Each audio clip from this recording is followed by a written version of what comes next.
యాదాద్రి భువనగిరి జిల్లా ఆత్మకూరు ఎం మండలం పోతిరెడ్డిపల్లి గ్రామ పంచాయతీ పరిధిలో ఉన్నాము. సర్పంచ్ గారు నాగుల సత్యనారాయణ యాదవ్ గారు మనతో పాటు ఉన్నారు. నమస్కారం సార్. నమస్తే. ఎలా ఉన్నారు సార్? అంత బాగా, మీరు బాగురా? బాగున్నాను సార్. సర్పంచ్గా పోటీ చేయాలనే ఆలోచన ఎందుకు కలిగిందంటారు సార్? ప్రజలకు సేవ చేయాలనే దుఃఖంతో ప్రజల ముందుకు వచ్చి పోటీ చేయాలనుకున్నాను. సరే, ప్రజలు కూడా నన్ను ఆశీర్వదించి గెలిపించడం జరిగింది. మీరు గెలిచిన తర్వాత మొదట చేపట్టిన అభివృద్ధి పనులు ఏమున్నాయి ఈ గ్రామ పంచాయతీకి? 2023లో ప్రభుత్వం ఏర్పడిన తర్వాత 24లో మేము సరే ప్రభుత్వం ఐలన్న సహకారంతో, కోమరెడ్డి వారి సహకారంతో కొన్ని అభివృద్ధి పనులు ఏర్పాటు చేయడం జరిగింది. సీసీ రోడ్లు ఏర్పాటు చేసినాము. నెక్స్ట్ నీళ్లు లేకుండా నీళ్ళు కూడా తెప్పించి ఊరికి పంపించడం జరిగింది. గ్రామ అభివృద్ధి విషయంలో మీ మీ పాలక మండలి కావచ్చు, సర్పంచ్, ఉప సర్పంచ్, మీ పాత్ర ఏ విధంగా ఉందంటారు? వాళ్ళ సహకారంతో నేను ముందుకెళ్తున్నాను. ప్రజల నుంచి ఎలాంటి ఫిర్యాదులు వస్తున్నాయి? ఆ ఫిర్యాదుల పరిష్కారానికి మీ కృషి ఏ విధంగా ఉందంటారు? ప్రజలు కూడా మాకు సహకరిస్తారు. ఏదైనా సమస్య ఉంటే తెలియజేస్తారు. వాళ్ళకు కూడా మేము అనుకూలంగా అందుబాటులో ఉండి కూడా ప్రతి సమస్యను మా మీద భుజాన మీద వేసుకొని వెంటనే వాళ్ళకు పరిష్కారం చేస్తున్నాం. మేము పారిశుద్ధ్య కార్యక్రమాలు ఏ విధంగా కొనసాగుతున్నాయి గ్రామంలో? మార్నింగ్ మనకు సిబ్బంది ఉంటారు కాబట్టి వాళ్ళతో నేను వెంబడి ఉండి సరే ఏమన్నా ఉన్న ఇష్యూ ఉన్న కాడిపోయి వాళ్ళు చేయడం జరుగుతుంది. ప్రతిరోజు కూడా వాళ్ళ ఎమ్మటి ఉండి మనం చేయించుకుంటున్నాం. ఈ 99 రోజుల ప్రణాళిక ఏదైతే ప్రజాపాలన ప్రగతి ప్రణాళికలో భాగంగా 99 రోజుల ప్రణాళిక ఏ విధంగా అమలవుతుంది? ఎలాంటి అభివృద్ధి పనులు జరిగినాయి అంటారు? 99 రోజుల ప్రణాళికలో రేవంత్ రెడ్డి గారు తీసుకున్న నిర్ణయం చాలా బాగుంది. ఈ నిర్ణయం మార్చి నుండి జూన్ వరకు ఏర్పాటు చేయడం జరిగింది. మొదటగా పారిశుద్ధ్యం మీద వాళ్ళు ఏర్పాటు చేయడం జరిగింది. ఆ పారిశుద్ధ్య కార్యక్రమంలో మేము కూడా వీధిన శానిటేషన్ ఏర్పాటు చేయడం జరిగింది. నెక్స్ట్ మన వాటర్ ట్యాంకులో కూడా క్లీన్ చేయడం జరిగింది. చెత్త చెదారం కూడా తీసేయడం జరిగింది. ఈ గ్రామంలో ఉన్న మహిళలు కావచ్చు, వృద్ధులు కావచ్చు, వితంతులు కావచ్చు, మీ గ్రామ పంచాయతీ కృషి ఏ విధంగా ఉంది? వారికి ప్రభుత్వ సంక్షేమ పథకాలు ఏ విధంగా అందుతున్నాయి అంటారు? ప్రభుత్వ సంక్షేమాలు ఉన్న ఇప్పటి వరకు అయితే ఏది ఉన్నా వాళ్ళను రిసీవ్ చేసుకొని వాళ్ళకు అందుబాటు ఇస్తున్నాం. అదేవిధంగా బడిబాట ఏర్పాటు చేసుకున్నాము. నెక్స్ట్ రోడ్డు భద్రతా వారోత్సవాలు కూడా మనకు పోలీస్ డిపార్ట్మెంట్ వచ్చి కూడా సహకరించి వాళ్ళ ద్వారా కూడా వాళ్ళ సాయం తీసుకొని కూడా ఊళ్ళే కొన్ని సూచనలు కూడా ఇవ్వడం జరిగింది. సరే, అదేవిధంగా నెక్స్ట్ మన మహిళా హైకేపీ సెంటర్ కూడా ఏర్పాటు చేయడం జరిగింది. యువతకు నైపుణ్య అభివృద్ధితో పాటు యువతలో చైతన్యం తీసుకురావడానికి ఎలాంటి కృషి చేస్తున్నారు మీరు? యువతకు కూడా ఈ మధ్యన సరే కొన్ని రకాల డ్రగ్స్ అది అని ప్రభుత్వం కఠిన నిర్ణయం తీసుకుంటుంది. ఆ కఠిన నిర్ణయాలకు కూడా మేము కూడా ఎట్లాంటి ప్రభావాలు పడకుండా కుటుంబాలకు ఇట్లా ఉండాలి బాబు, అట్లా ఉండాలని మేము యువత కూడా తెలియజేయడం జరుగుతుంది. విద్యా వైద్యం ఏ విధంగా అమలు జరుగుతుంది సార్ గ్రామ పంచాయతీ లెవెల్లో? అంతా బాగానే ఉందండి విద్య. సరే, విద్య అంటే ప్రజెంట్ అయితే స్కూళ్ళు కొన్ని పాఠశాలకు ప్రైవేట్ పాఠశాలకు పోతున్నారు. సరే, వాళ్ళని కూడా మేము బడిబాట కార్యక్రమంలో ఇప్పటికైతే ఒక 4-5 కుటుంబాలు నేను అడగడం జరిగింది. మేము కూడా అక్కడ పంపించలేము, ఇక్కడనే ప్రభుత్వ పాఠశాలకే పంపిస్తామని వాళ్ళు స్పందిస్తారు. మహిళా సంఘాల అభివృద్ధికి కావచ్చు, కృషికి కావచ్చు, మహిళల భద్రత విషయంలో మీ గ్రామ పంచాయతీ ఏ విధంగా తోడ్పాటును అందిస్తుందంటారు? మహిళల భద్రత అంటే సరే వాళ్ళ పనులు వాళ్ళు చేసుకుంటుంటారు. సరే, వాళ్ళకు కూడా మేము పూర్తి సహకారంతో ఏది ఉన్నా ఏ సమస్య ఉన్నా మా దృష్టికి తీసుకురండి, మేము దాన్ని పరిష్కరిస్తామని తెలియజేయడం జరుగుతుంది. ఇక్కడ ఈ గ్రామంలో కొనుగోలు కేంద్రాలు వడ్ల కొనుగోలు కేంద్రాలు ఎన్ని ఓపెన్ చేశారు?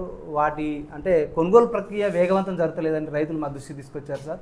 మీరు ఎమ్మెల్యే గారికి దృష్టి కావచ్చు, అధికారుల దృష్టికి తీసుకుపోయి ఈ సమస్యను ఎట్లా పరిష్కరించారు? వాస్తవం చెప్పాలంటే మన ఐలన్న గారు, ఎమ్మెల్యే గారు వెంటనే స్పందించి మాకు ఇదివరకు మేము 3 గ్రామాలకు పోయేది, అటు పల్లెపాడు పోయేది, కొరటికల్లు పోయేది, ఇటు రాయం కనిపెట్టాం అంటే ఎక్కడ భూములు ఉంటే అక్కడ శివారు వాళ్ళు అక్కడ పోయి అమ్ముకునేది.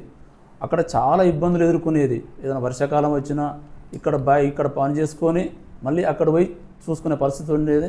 వాళ్ళు కూడా వర్షాలకు తడిచిన సమయంలో కూడా ఆ వడ్లను కొనలేని పరిస్థితి ఉంటే వాళ్ళు మళ్ళీ సెకండరీ బయటకు అమ్ముకునే పరిస్థితి ఉండే ఆ టైంలో. దాన్ని దృష్టిలో పెట్టుకొని మేము ఎలక్షన్లో ఒక హామీ ఇచ్చినాం ప్రజలకు, గ్రామ ప్రజలకు. ఏది ఏమైనా ఐకేపీ సెంటర్ని ఏర్పాటు చేపిస్తాను కూడా హామీ ఇచ్చిన.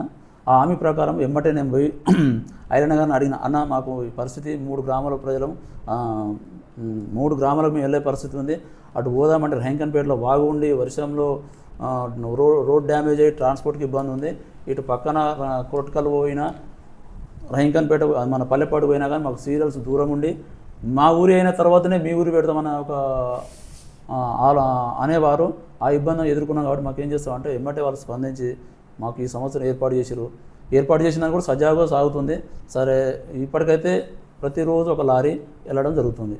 ప్రధానంగా ఇది ఎండాకాలం సార్, రైతులు వరికోత అయిపోయిన తర్వాత ఆ కుప్పలకు అది ఏదైతే గడ్డికి నింపి పెట్టడం వల్ల ప్రమాదాలు సంభవిస్తున్నాయి, ఇంకోటి భూసారం కూడా తగ్గిపోతుంది. ఆ రైతులలో అవగాహన సతులు చైతన్యం తీసుకురావడానికి మీ సర్పంచ్గా మీరు ఏమైనా కృషి చేస్తుందా మీ గ్రామ పంచాయతీ? ఇప్పటికైతే అట్లాంటిదైతే కాలేదు ఊర్లే. మేము కూడా అక్కడక్కడ మాట్లాడినప్పుడు గడ్డి కాలబెట్టవద్దు, గడ్డి కాలబెట్టడం వల్ల ఉండే క్రిములు కీటకాలు అవి చనిపోతాయి కాబట్టి మనకు ఎరువు అంటే దాంట్లో నైపుణ్యం తగ్గిపోతుందని తెలియజేయడం జరిగింది. వాళ్ళు కూడా ఇక్కడ ప్రజెంట్ అయితే ఇక్కడ ఏం జరగలేదు. ఇప్పుడు ఈ ఎండాకాలం త్రాగునీటి ఎద్దడి సమస్య ప్రధానంగా ఉన్నది, మీరు ఈ సమస్యను ఎట్లా అధిగమిస్తున్నారు?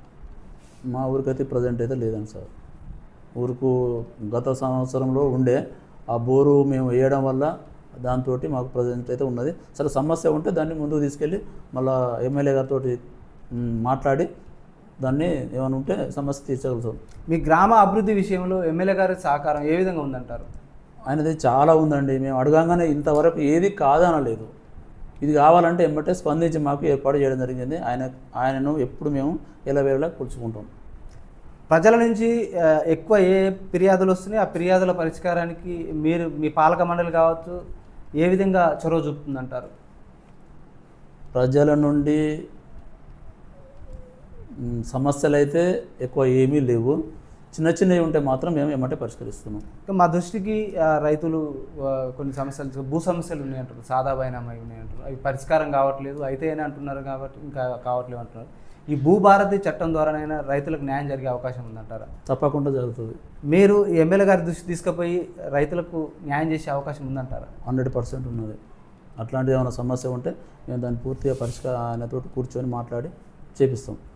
మీకు 5 ఏళ్ల కాలానికి మీకు ఓట్లేసి గ్రామ ప్రజలు గెలిపించారు. భవిష్యత్తు ప్రణాళిక కావచ్చు, విజన్ ఏమున్నది, ఈ గ్రామాన్ని ఏ విధంగా ఆదర్శ గ్రామం వైపు తీసుకుపోతారు? విజన్ ఏంటంటే నాకు కావాల్సింది ఏంటంటే మా గ్రామము ఆదర్శ గ్రామం కావాలని చాలా కోరుకుంటున్నా. దాన్ని ముందుకు తీసుకెళ్తా. కేంద్ర రాష్ట్ర ప్రభుత్వాల నుంచి నిధులు ఏ విధంగా అందుతున్నాయి, ఆ నిధులతోటి గ్రామం ఎలాంటి అభివృద్ధి పదంలో ముందుకు పోతుందంటారు? వచ్చే నిధులను బట్టి, మాది చిన్న గ్రామము, వచ్చే నిధుల బట్టి మేము సర్దిద్దుకుంటున్నామండి. సార్ సరిపోతున్నాయి. అక్కడక్కడ ప్రజలు మా దృష్టికి తీసుకొచ్చారు సార్, బీర్లా ఎలియా ప్రభుత్వ విప్పుగా ఉన్నారు, మంత్రి పదవి అర్హుడేనా అంటారా? అర్హుడు. ఎందుకంటే ఆ బీసీలో ఒక్కడే ఉన్నాడు కాబట్టి ఆయనకు ఇవ్వవలసినది ఉన్నది. సరే ప్రభుత్వం కూడా ఆలోచించి ఇస్తారనే నమ్మకం నాకున్నది. ఈ గ్రామంలో ప్రజలు మా దృష్టిలో మీరు సేవా కార్యక్రమాలు కూడా చేస్తున్నారట, ఈ సేవా దృక్పథం ఎలా అలవడింది అంటారు మీకు? సేవ అనేది అంటే సరే నాకేందంటే ఒక సేవ చేయాలి, అందరిని మంచి కోరుకోవాలనే ఆలోచన మీద నేను ముందుకు వచ్చిన. సరే ఆ సేవ ప్రకారం నేను గత ఎలక్షన్ కాగానే ప్రభుత్వం రాగానే నేను ఎప్పుడైతే మాకు నీళ్ళకు కొంచెం ఇబ్బంది ఉండే వాటర్ ఫిల్టరు, ఆ వాటర్ ఫిల్టర్ మాకు అన్న పరిస్థితికి ఇట్లా అనగానే అప్పుడు మాకు వాటర్ ఫిల్టర్ ఇచ్చిండు. గత పాలకులు ఏం చేశారంటే వాటర్ ఫిల్టర్ అప్పుడు ఆయన ఉచితంగా ఆయన ఎమ్మెల్యే కాకముందుకే మాకు ఇస్తే గత పాలకులు ఇక్కడ ఉండి మేము అట్లా పెట్టనీయమంటే దాన్ని ఒక 2-3 నెలలు మా ఇంట్లో ఆపిన తర్వాత కూడా దాన్ని వాడిని పెట్టనీయకుంటే దాన్ని రిటర్న్ పంపించేసినాం. ఆ తర్వాత గెలిచినాక అన్న మరి మాకు ఈ పరిస్థితి అనగానే ఎమ్మటే ఇచ్చిండు. ఆయన ఫౌండేషన్ ద్వారా దాన్ని నిర్ణయించినాం. ఆయన వచ్చి ఓపెన్ చేయించిన తర్వాత ఇప్పటి నుంచి వచ్చే సర్పంచ్ వరకు మేము ఉచితంగానే ఇస్తాం ఒక మాట అన్నాడు. దాన్ని అప్పటి వరకు నేను కొనసాగించిన, మళ్ళీ నేను గెలిచిన తర్వాత కూడా కొనసాగిస్తున్నా. ఈ 5 సంవత్సరాలు ఖచ్చితంగా నేను కొనసాగిస్తాను. గ్రామ భద్రత విషయంలో ఎలాంటి చర్యలు చేపడుతున్నారు? భద్రత అంటే మాకు అప్పుడప్పుడు పోలీసు వాళ్ళు కూడా వచ్చి పోతుంటారు. వాళ్ళ డ్యూటీ వాళ్ళు చేస్తారు కాబట్టి వాళ్ళ భద్రత సరే పర్వాలేదు, వచ్చి చూసిపోతుంటారు. సార్ మేము కూడా ఉంటాం కాబట్టి కొన్ని కండిషన్లతోటి ఊర్లో అంత చిల్లర వ్యవహారం అయితే ఏం లేదు, అంత మంచిగానే ఒక క్రమశిక్షణ ఉన్నది ఊరైతే. యువతకు ఉద్యోగాలకు సన్నద్ధం కావడానికి లైబ్రరీ ఏర్పాటు ఏమైనా చేస్తున్నారా? దాంతోపాటు యువకులకు స్కిల్ డెవలప్మెంట్ ప్రోగ్రామ్స్ కావచ్చు, లేకపోతే ఉద్యోగ కల్పన విషయంలో ఎమ్మెల్యే గారి చొరవ ఏ విధంగా ఉంది? మహిళలకు ప్రజెంట్ అయితే ఒక ప్రోగ్రామ్ తీసుకుంటుంది. సరే మేము కూడా గతంలో వాళ్ళను కోరుకున్నాం, మాకు ఒక మహిళలకి ఏంటంటే కుట్టు మిషన్లు అవి కావాలంటే సరే మేము మీ ఊరికి కూడా కొన్ని ఇస్తామన్నారు. సో దాని మీద కూడా దృష్టి పెట్టి ఈ మధ్యన ఒకసారి అడిగి కనుక్కొని ఏర్పాటు చేయగలుగుతా వాళ్ళకి. సార్, మీ పోతిరెడ్డిపల్లి గ్రామ ప్రజలకు 5 ఏళ్ల కాలానికి ఓటేసి గెలిపించారు. ప్రజలకు మీరు ఏం చెప్పదలుచుకున్నారు? ప్రజలకు ఒకటే చెప్పదలుచుకున్నా, సరే నాకు ఓట్లేసి గెలిపించారు కాబట్టి మీ రుణం నేను ఎట్లయినా తీర్చుకుంటా. దాని మీద నేను ఒకటి నాకు కావాల్సింది ఏంటంటే స్వేచ్ఛగా ఉండాలి, మంచి నిమ్మలంగా ఉండాలి. నేను కోరుకునేది అదొకటే.